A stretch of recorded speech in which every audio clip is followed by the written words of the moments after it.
If someone click on our video and decided to watch us and hear our conversation, what do you think the person should be thinking? What kind of value he or she is going to get out of this interview?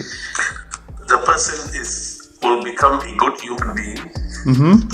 The person will realize that accumulation of material desires and sensual desires is actually not everything in life. Yeah. And understanding who you are is the most important thing in life. Yeah. So hopefully this conversation will help somebody to bring their self closer to spirituality. Let's just say that. Millions of people will benefit. Yeah. If they hear what I speak, because this is 5 years of reading, meditating, introspecting. Yes. And saying mantras. Yep. You know. Yes. This is what I am speaking from. Yeah. Last 4 years. Right. So before we really jump into your, because I'm really super excited. I'm really excited to know about your break and how you grew up into spirituality, now you're transitioning from spirituality to business, and how you're connecting these two things. I'm super excited about it. But before we jump into it, I want you to give us a bit of introduction about yourself. What do you do and what are you doing now? What do you used to do? How's your connections and stuff like that? I graduated with an MBA in 1993 from New Zealand. I became a fellow of the Institute of Chartered Secretaries, fellow of the Institute of Directors, fellow of the Chartered Institute of Marketing, fellow of the Institute of Management since 1993. Right. I was a group managing director of a German steel company for almost 18 years to 20 years. I was CEO of a steel company in China, in Suzhou, for 10 years. I was chairman and CEO of an Indian steel company in Gujarat, in Navsari, for 10 years. Oh. And I ran my own management consulting company. Yeah. Right, and I am still an advisor to a consulting company in Moscow. Okay. Right, and I also became the chief academic advisor to a spiritual institution in Surat. Yeah, Surat. Okay, nice.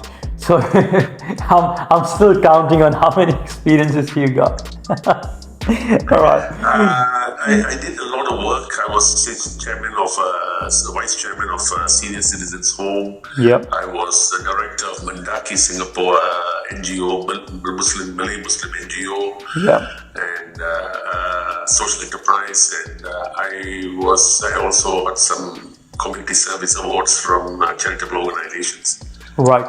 So it's like, even though you were not aware of your spirituality back and then before, when you were completely on to work, I think passively you were still doing community works, which I believe those things brought you near to the spirituality. My mother, who is 90 years old, is my mentor, and she taught me the right values. She always told me the art of giving. Yeah.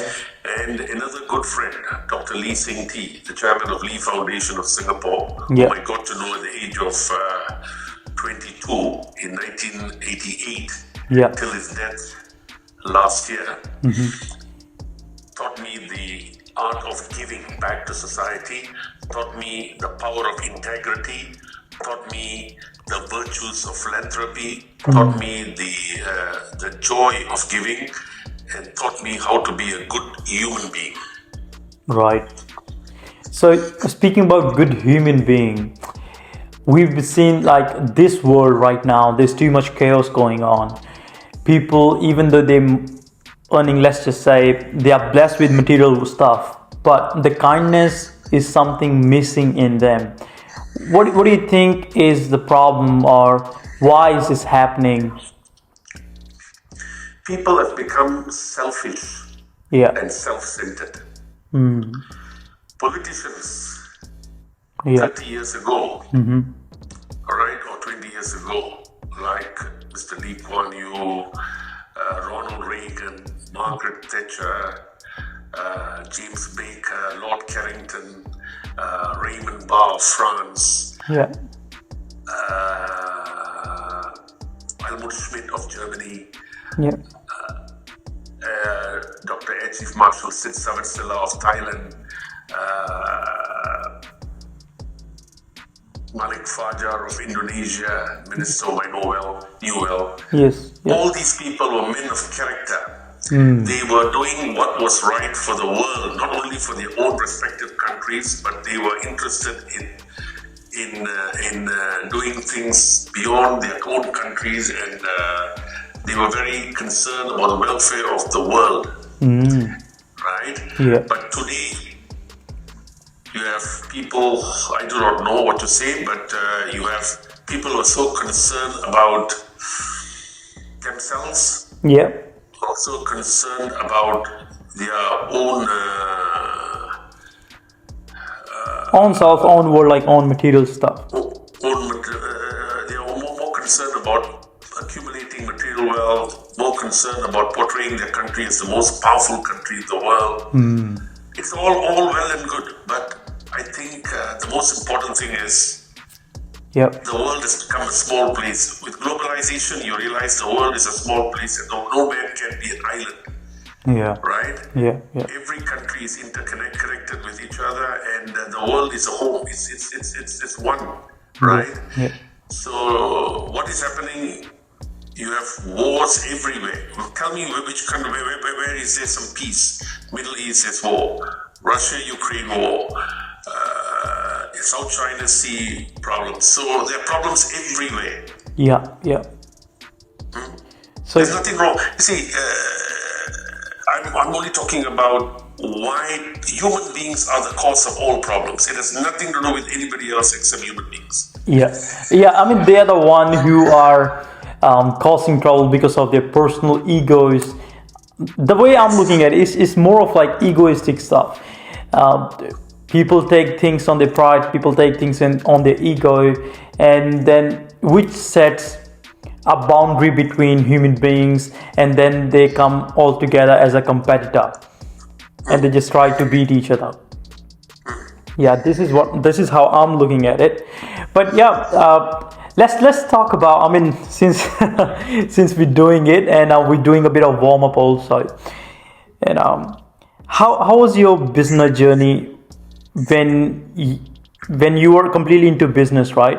Like back in 10 years ago. I was traveling. I know I used to travel to the United States, to Europe, all parts of Europe, to all parts of Asia, and I was very concerned about the company that I was the managing director. I was interested in making the company a successful company, opening up operations for them in Asia. I was so preoccupied. Till one day in 2005, I was blessed with an audience with Swami Gs, the 14th president of Ramakrishna Mission in Calcutta. And Swamiji gave me an initiation. Right? He initiated me. Alone in his office. That moment was the moment that changed my entire outlook on life even better. Right. Then I realized, okay, business is business, but I got to introspect on who I am. Yes. And I got to also try to give back to society and become a better human being. And I also realized one thing, that I am not the body, I am the soul. You're not the body. So we are the Atman and not the body. The body is temporary. The Atman is has no death, there's nothing. Right? Still lingers on. Even when we pass on, it's the body that is gone. The Atman still lives. And how does that initiation process, like what was the transition of that particular period? Like, was it one day thing that you completely changed your whole thought process, or did it? I think Swami Gs was a great saint, was a great monk, Yeah. he was able to change me within 40 minutes. 40 minutes. Something came from him that changed my entire thinking, and I just spent the next 3 days, contemplating on who I am and what am I doing all this for, and what do I gain from all this business enterprises except just monetary benefits. Yeah. So it gave you a perspective of looking at your career and business, how you can help people on a large scale. Sure. Was it something like that, or? Yes. Okay. So, and since you took a break from your business journey, right? And Yes. you were completely into spirituality, looking after your health and your mom, and doing all the good deeds around the world. So, how was that period look like for you? Like completely detached from business? Oh, more joy. Okay. More joy. Right. And you see, in the last 20 years, I've been indulging as I travel. I've been indulging in food, because as you travel, if you do not have any other vices, what you do is only eat in the evenings when you have time for yourself. Yeah. And so then I had a stent implanted in 2015, right? And after my stent, 2016, sorry, after my stent, I also realized that life is just, temporary. Life is right? So you have to do what is good while you are around, while you're still around, and do good means not good for yourself, but also good for the society at large. Right. And you got to take care of your food. You've got to be more responsible and disciplined in your food, because in the last 3 years of my contemplation, I realized that food is one of the things that decides how your mind thinks. For example, there's sattvic food, tamasic food, rajasic food, right? Yeah. And you need a sattvic. When you start eating sattvic food, then you got a sattvic mind, right? Which is more vegetables and less meat. Yeah. Right? Yes. So the whole lifestyle changes once you go into spirituality. Spirituality is not about, every religion is the same, right? And there's only one God up there, right? Yeah. So spirituality is about way of living. It's like the Sanatana Dharma, way of living. Yeah. So I've seen most of your learnings are coming from Hinduism. And what are the scriptures you've been referring to, that you've been studying in your journey from the Hinduism? The most important book. I've read the Bhagavad Gita, I've read the Torah, I've read the Quran, I've read the Bible, right? For example, even in the Bible it says it's easier for a camel to go through the eye of a needle than the rich man to reach the kingdom of God. So it is very simple, in one sentence, what you're talking about. The Quran, for example, tells me who is the most powerful person in the world. It's your mother. Number 2 is your mother. Number 3 is your mother. Number 4 is your mother. So 3 times. Your mother is that mother is so important. And same with the Taoist books and Confucius. For example, I've read Confucius. Yeah. And Confucius talks about filial piety, about being a true Junsi, about values, Like I remember the late Mr. Lee Kuan Yew was a great follower of Confucius, and he had his values. I think it's from Confucianism, right? Yeah. So every holy book teaches good stuff, but the one that inspired me was the Bhagavad Gita. Yeah. And why? See, the Gita is vital. How important and relevant is the message of the Bhagavad Gita today? Yeah. We might as well ask the question, how important and relevant is the sun today? Or the air? Or the water? Or all the elements of nature? Yeah. In other words, the term relevance today in the context of the Gita is redundant and rather bemusing. Yeah. We should also confess that the importance of air, water, earth and all else, the message of Gita also needs to be restated again and again until we are able to live our lives according to it. Yeah. The message by itself has never been irrelevant and out of place. It cannot. Based as it is on the solid rock of the eternal principles underlying the human personality, life, and its ultimate purpose, the Gita is becoming ever more relevant in today's context. In today's world of growing consumerism and rising violence, leading to restlessness, anxiety, and confusion in life, Gita's teachings are becoming even more significant than before. They are an eternal spring of wisdom required for developing right judgment, emotional balance, strength, and for discovering the ultimate destination of human life. So as they say that there used to be yugs back then, like Satyug and Kali Yuga. Now the era we're living in is Kali Yuga, right? As per our scriptures. Yes. And you saying... Sorry, 1 minute. What does the Gita contain? Just one thing. It contains everything that a person wanting to live a life of meaning and fulfillment would like to know. A popular verse of Gita compares its message to milk of the cow called the Upanishads. Right? Yeah. Milk is the best part of a cow. It has a rich supply of all essential vitamins and other nutrients that a staple food should contain.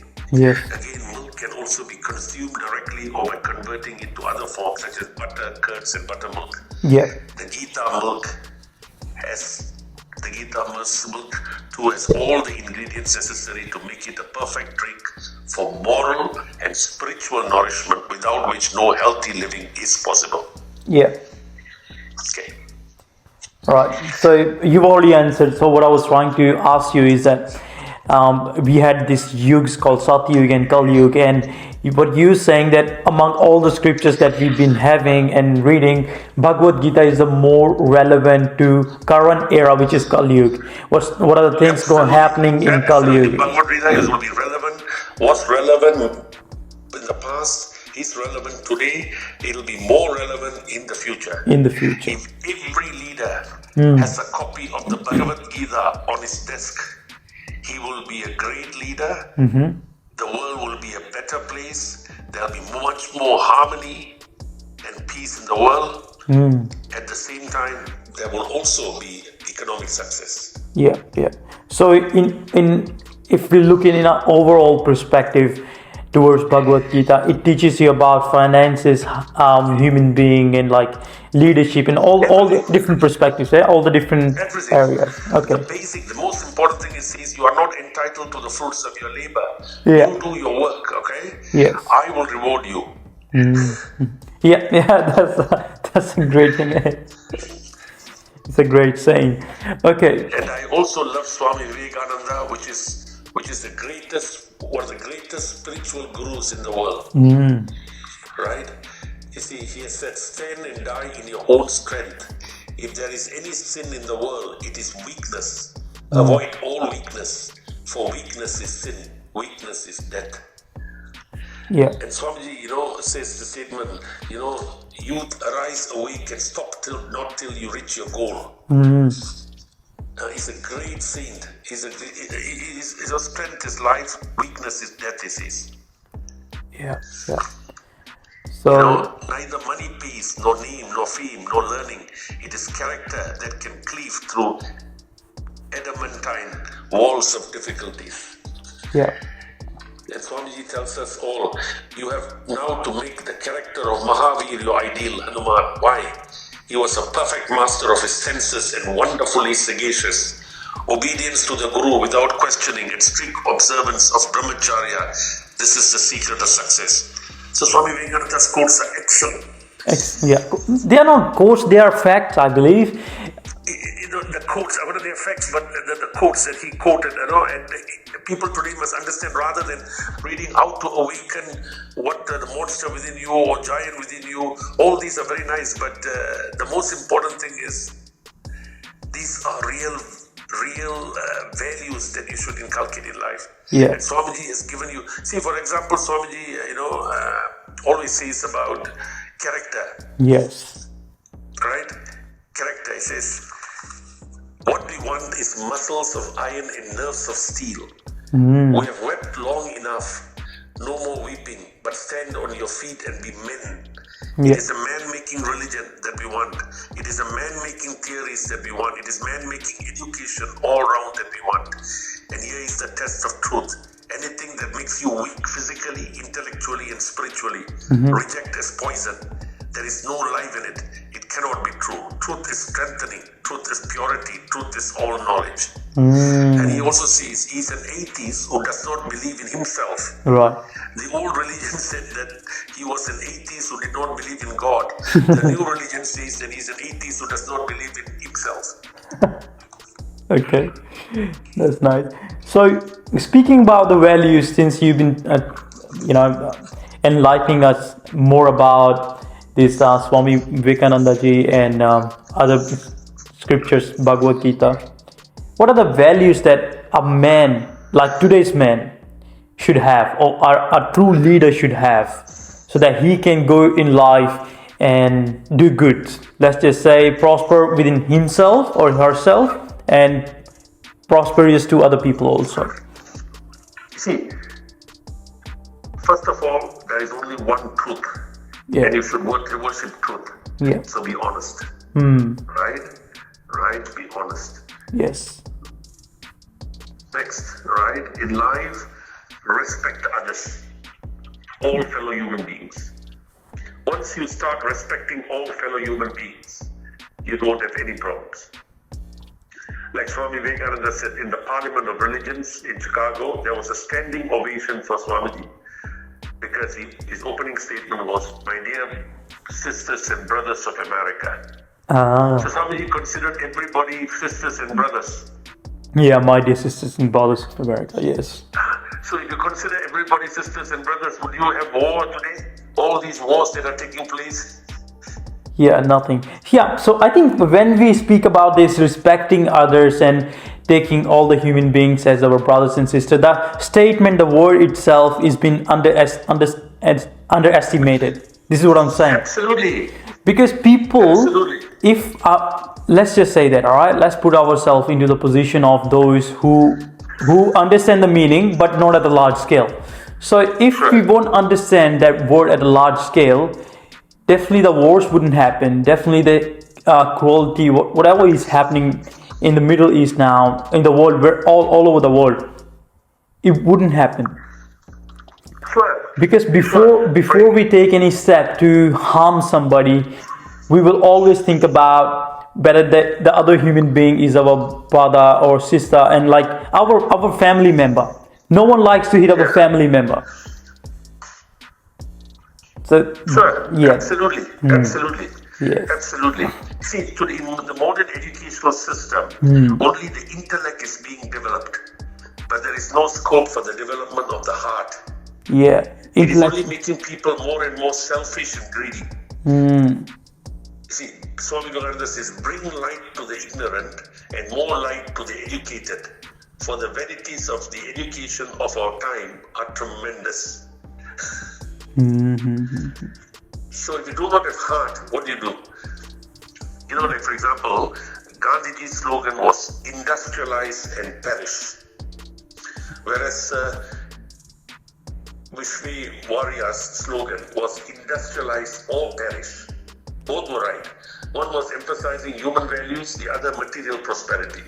So Swami Vivekananda came to harmonize these two apparently contradictory views. He encouraged Sir Jamshedji Tata, the founder of Tata Group, to establish heavy industries in India, and asked Mysore Maharaja to help Jamshedji by way of providing land and infrastructure for the same. Yeah. Swamiji wanted India to be great in every field, but not at the cost of long-cherished values and culture. Yes. He was sure that unless we combine both these, there cannot be real progress.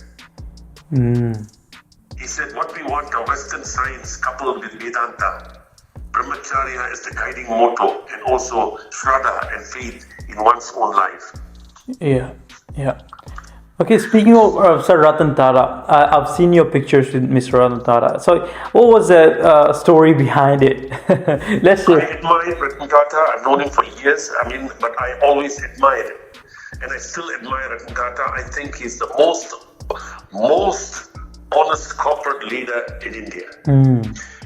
all right, and the most humble corporate leader and entrepreneur in India. Yeah. And he's a genuine human being with a compassion for animals and human beings. Right.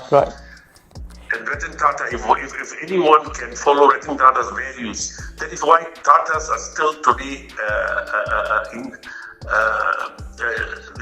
they are not a company. See, you know, they're not a company. I mean, they are a industry. Like they run a whole industry of things. Yes. Why do they call Ratan Tata an industrialist? Industrialist. Because he's got values, and the Tatas give back to society. Yeah. Look at the homes that they have built. Look at the hospitals they've sponsored. Look at all the projects they've done in India. For one, I must comment the Parsis, as I have known the Parsis for 25 years, from my great friend Mr. Rosi Lala, Mr. Nani Palkiwala, and Professor Feroz Irani, and the people whom I admire, Fali Nariman.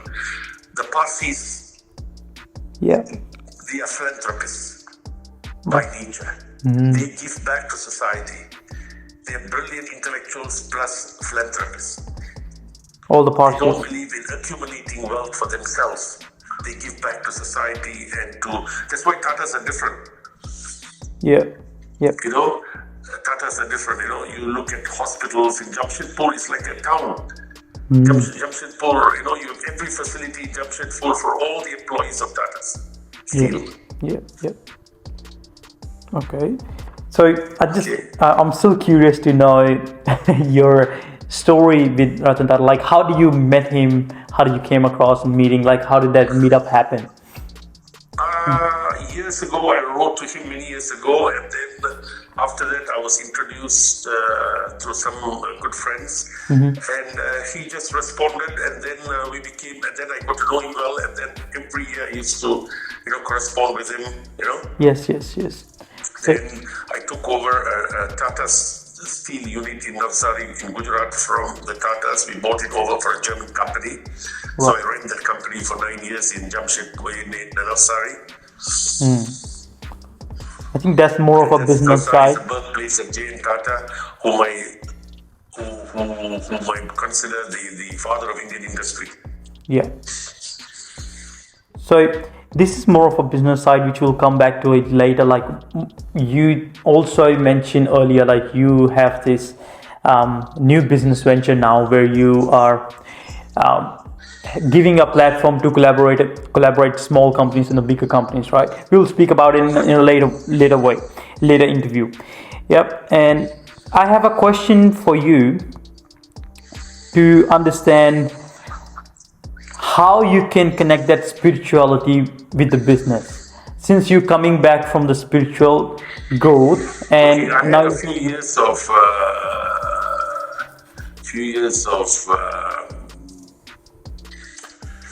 introspection. Last few years I wanted to introspect on who I am and why am I here for, and what is the purpose. And now I found that I have become a better human being, and I said, let me get back into the corporate world now, and this time the re-entry into the corporate world to bring in German SMEs to Singapore and to help them to enter the Asian market is not only for pure business, but also to provide jobs for others, to provide employment, to help real credible companies. German companies have got values, they've got a lot of technology, and they are very old companies. So by bringing them to Asia, I'll be helping the Asian companies too. To flourish. The purpose is not about just material gains alone. Yes. It's a completely different perspective of things, and to give back to society, and then to help. So it's not only about pure material profit and loss. No, 100%. I think look at things differently. Yeah, as they also say, when you have accumulated some amount of money where you can live without working the rest of your life, then you need to have a purpose, higher purpose in your life to continue working. But to give back to society, you also need money, right? You need to accumulate money to give back to society to help. Yes. So that's why sometimes we need higher purpose to actually. And for example, now the real purpose of bringing German SMEs and bringing companies from Germany here is to help the German SMEs to have a bigger market share in this part of the world. That will help them, and also we also help Asians to get jobs when they come in here. So the purpose is about giving others a job, helping them to sell their good technology in this part of the world. So it's not about just pure money and profit and loss. Yes. Right. Okay. And you saying that it's all about purpose, higher purpose, and helping people as much as you can with given the blessings of material connections or whatever blessings you have in terms of your business connection, corporate connections, and material stuff, right? As much as you can utilize them to give back to the society, that's how your purpose get aligned with it and the spirituality comes along, right? Sure. Okay. Sure. And why have I chosen Germany as my,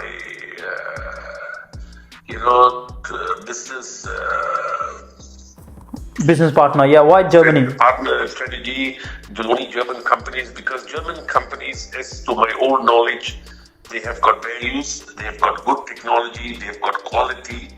They don't sell, they don't undersell, they don't oversell. They sell what is good. Yeah. And secondly, they are companies which are 150 years to 200 years old, the Mittelstands, the SMEs. Yeah. So I believe Asia will benefit from their entry into Asia. Yeah. And the local SMEs will also learn a lot of values on quality, importance of quality, the importance of delivery from them. Yeah. And when we speak about Asia, what are the countries that you're mainly targeting? Like, what are the countries in Asia? India, Yep. Indonesia, and Southeast Asia. India. Okay.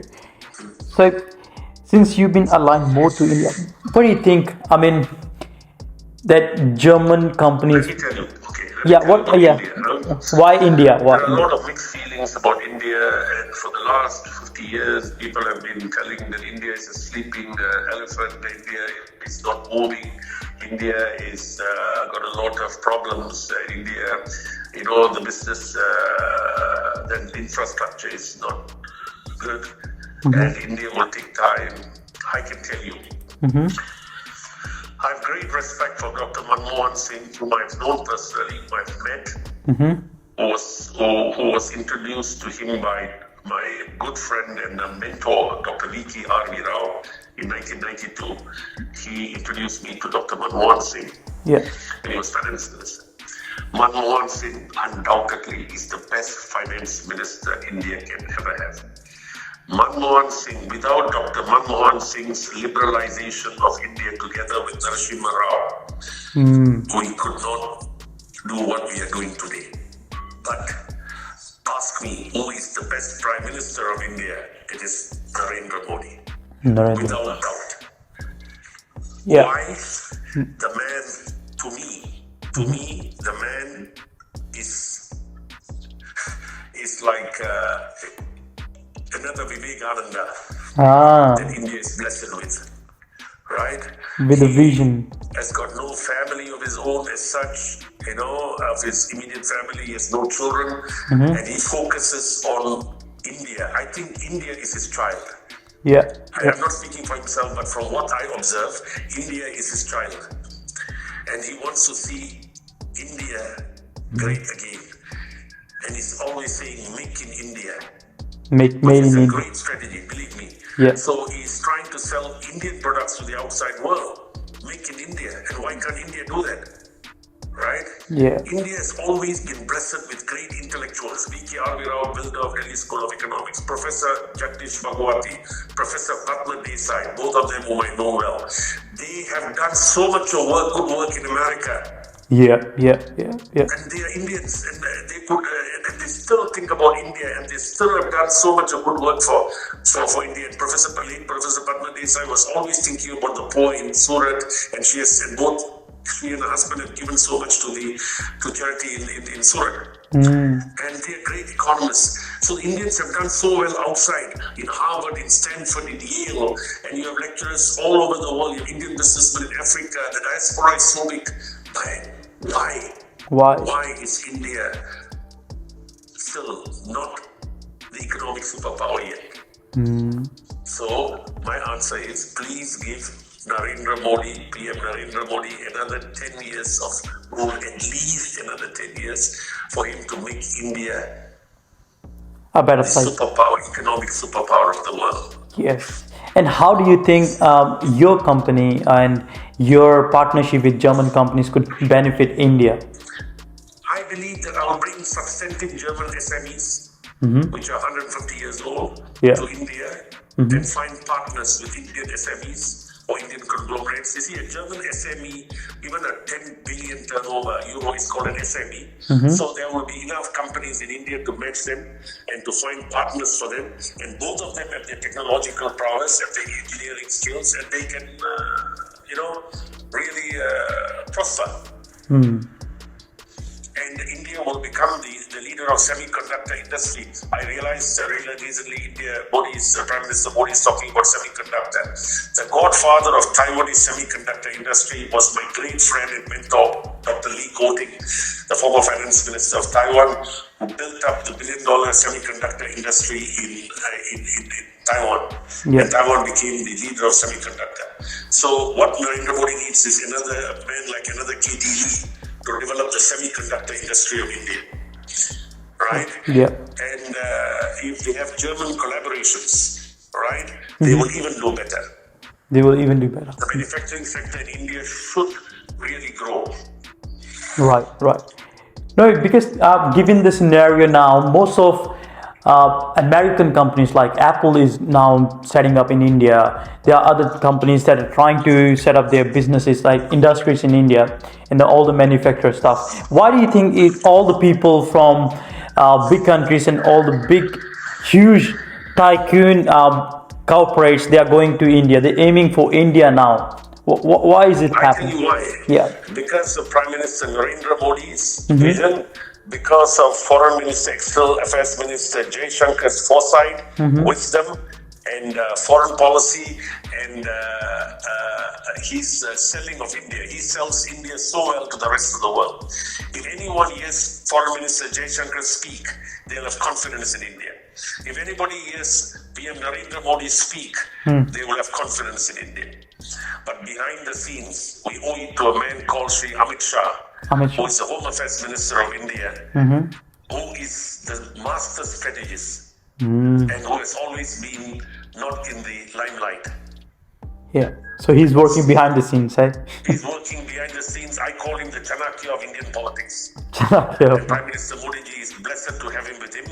And he is he's like, he's the master strategist. And you have PM Narendra Modi, who is a charismatic leader. And you have Professor Dr. Jaishankar, who is the best foreign minister India has ever had. So we also give the credit to PM Narendra Modi, who set a precedent by appointing a career diplomat.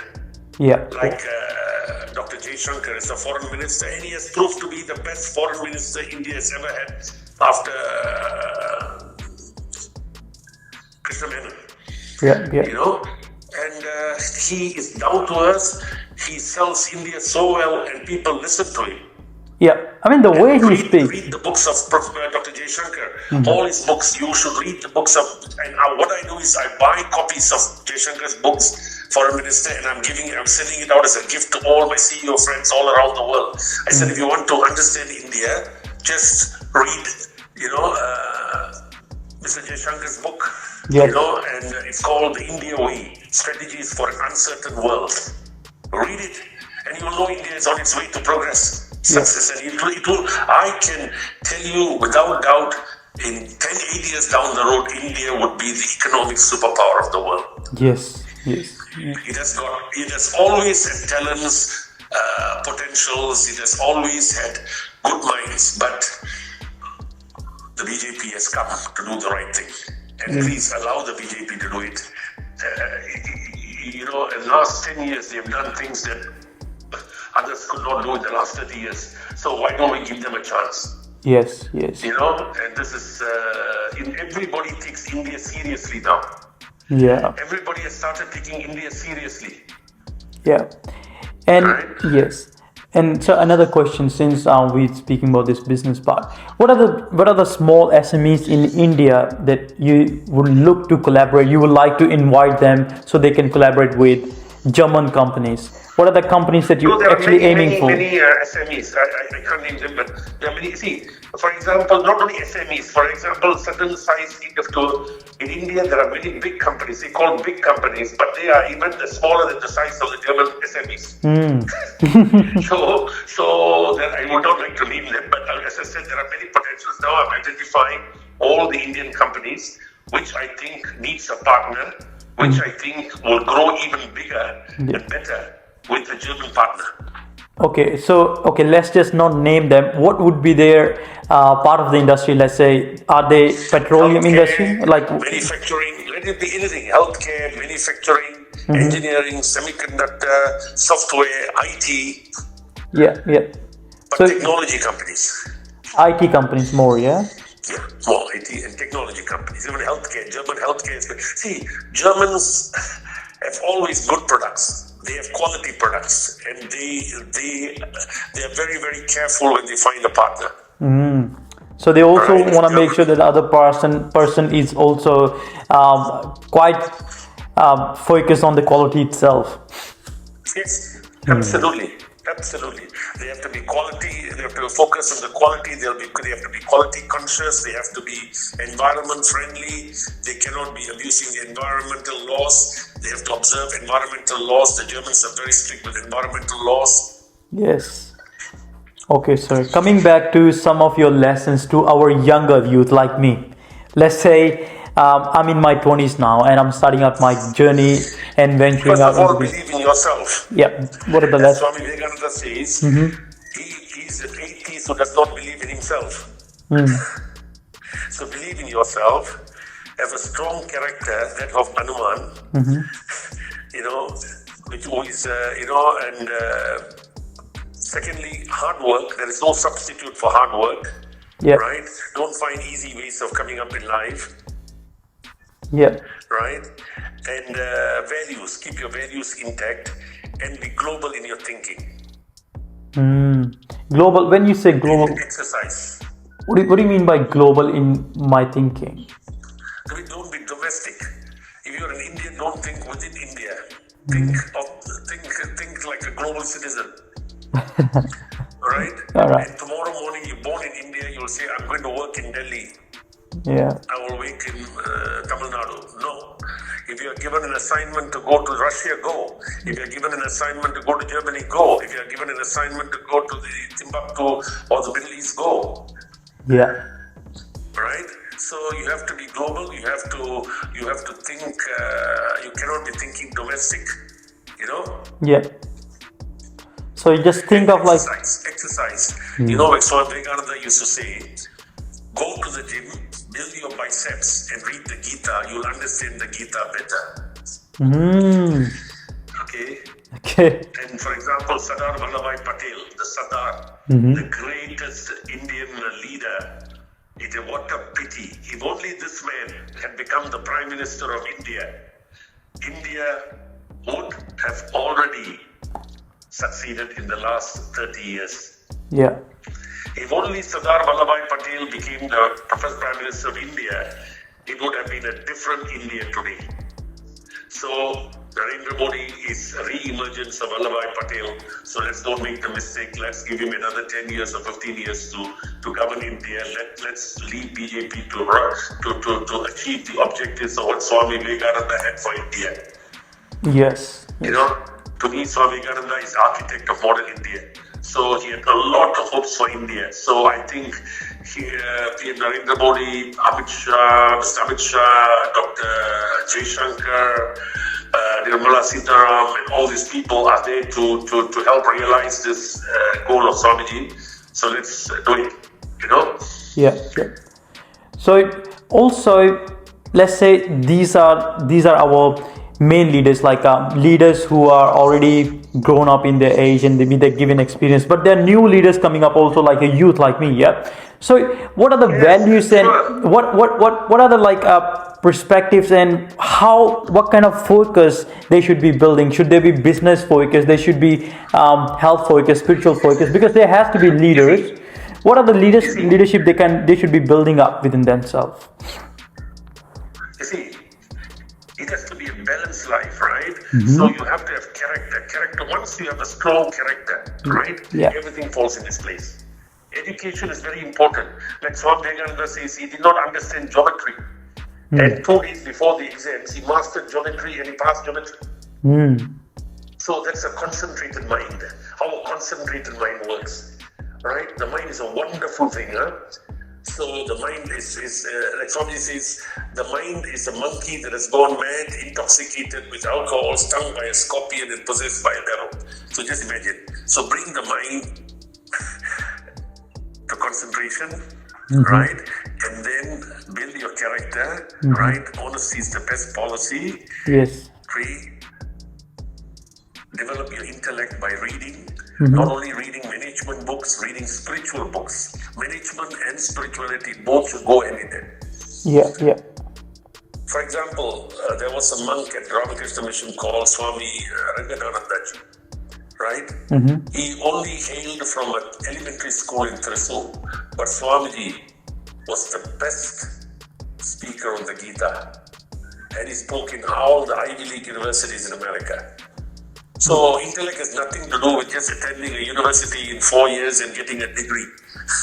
Right. Okay, attend the University of Life. Attend the University of Life. Continuous learning. Continuous learning. Yeah. First of all, be honest to yourself, be honest to your friends, be honest to God. And thirdly, have good values, taking care of your mother, your parents. That's very important. That's very important. Today we think putting a mother and father in an old folks home and paying for the bill is our duty. Yes, this is ridiculous. That's ridiculous. Absolute ridiculous. Yes. Absolute ridiculous.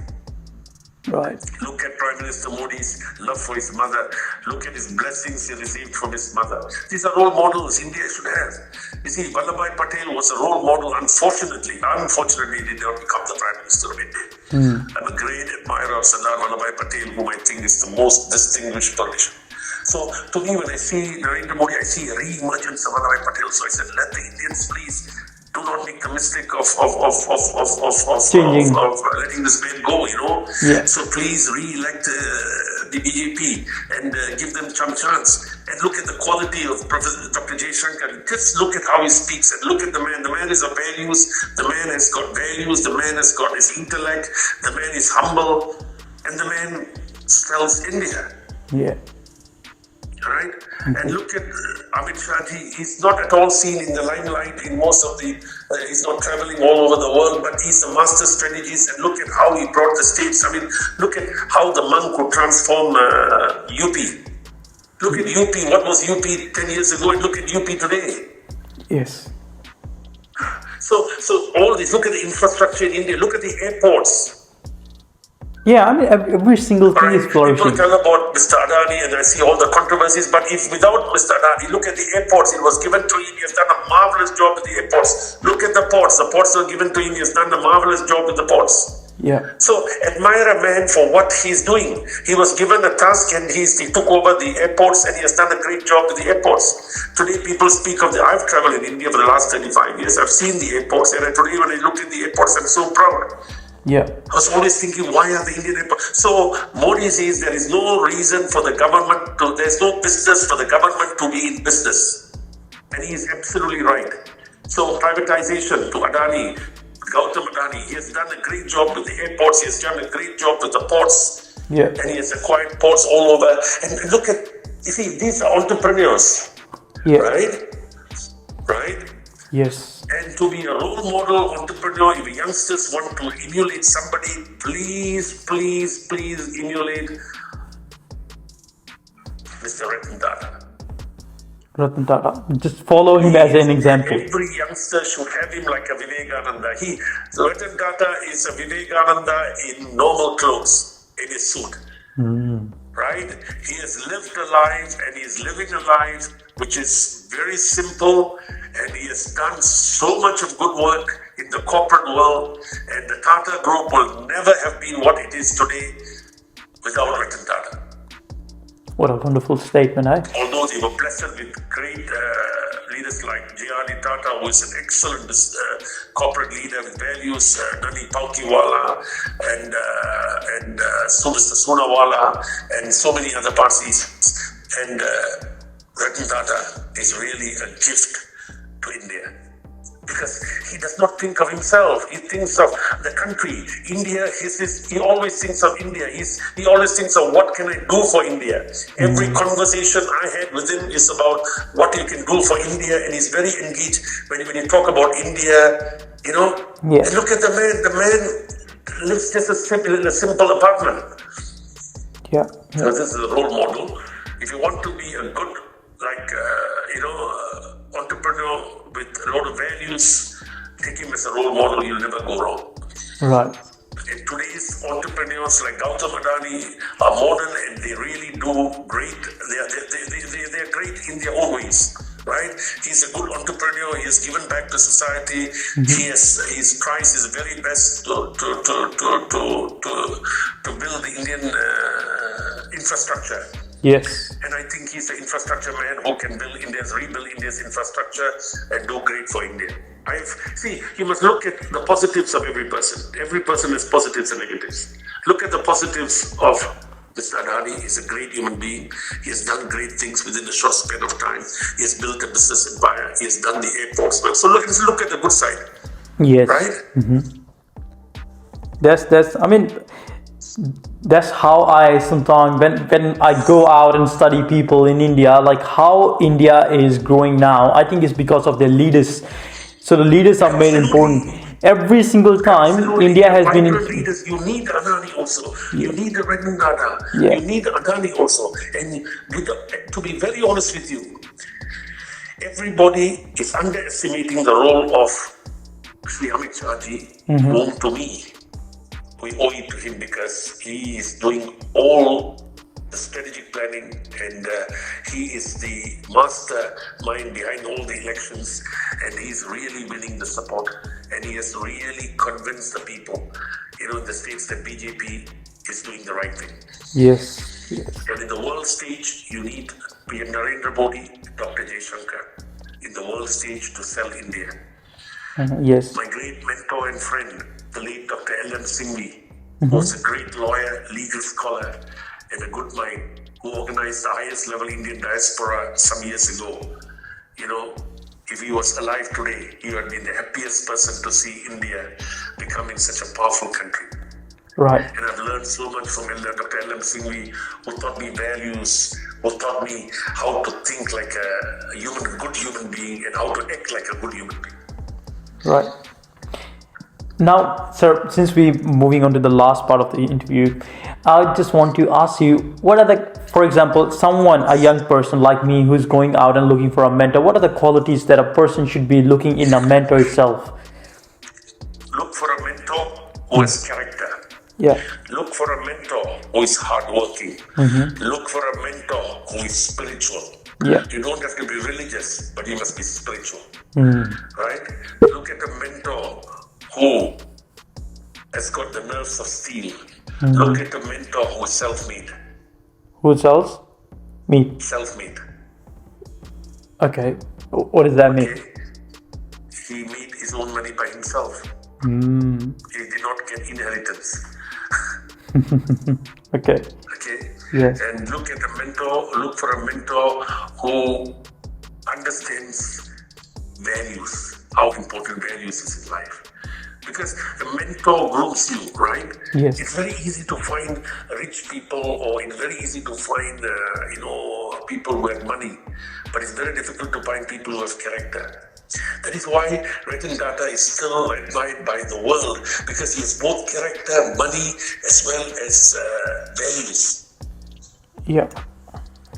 Ratan Tata will never want to drive a Mercedes or wait for a big car. He will just drive his own car. Ratan Tata is not somebody who is waiting for you to exonerate him. No. No, he's more interested in. And look at Mr. Ratan Tata's love for these stray dogs in India. Yeah. That speaks volumes about this man. Yeah, I remember you told me a story about him when you were meeting him. Like you were speaking to him and he was just sitting down having chat with you and playing with his dog. He's asking me whether you have your vehicle, the car. I said, yes, I have, sir. I said, what is most important is you're running Tata Group. You have more things to do, and I'll leave. So this is a man who is not bothered about himself. This is a man who is not exonerating himself. Yeah. If one thing we can do is we should pray that Prime Minister Narendra Modi, Dr. J. Shankar, Amit Shah ji, Ratan Tata ji, and all these people live a long life, good health for India at least. It's important for India, believe me. It is important. All right, so, okay. There are many other corporate leaders in India who have got character, I'll tell you. Mr. R.C. Bhargava, the man who built Maruti Suzuki. Right? He's a great human being, great scholar, and a very humble human being, and he has built Maruti without doubt. Right? And he doesn't ask for any recognition. These are men that India still has. They're great people. I mean, and they are already in their 90s, but these are great people that the youngsters should go and emulate, should go and learn from. Yeah. Right? So India is blessed with many of these good corporate leaders. Yes. All right. So, any closing thoughts or any message you want to give it to the listeners? Very simple. 2024. Okay. Will be a very troubled world. There are no peace. There is no peace in the Middle East. There is no peace in the western part of the world. There is no peace in every part of the world. Yeah. Right? The advice, there's no other advice, my opinion is just try to love fellow human beings. Just try to treat everybody as sisters and brothers. Yeah. And let's live and let others live. Yes. And let's focus on values. Once we start focusing on values, material things will come by itself. See, part of value is hard work. So if you work hard, you will earn, right? So keep values intact and have peace. Always talk about love. Pass on love to others. Yeah. And the world will be a better place. Yes. Otherwise, the world is going to be a very, very, very volatile and dangerous place. Yes, 100%. Okay, economic success is important, but spiritual success is more important. Yeah. Okay. Yes, sir. Very good. So, shall we finish this interview? Yes. I wish you all the best, and I wish everybody a happy 2024. Cool, sir. And thank you so much for your time.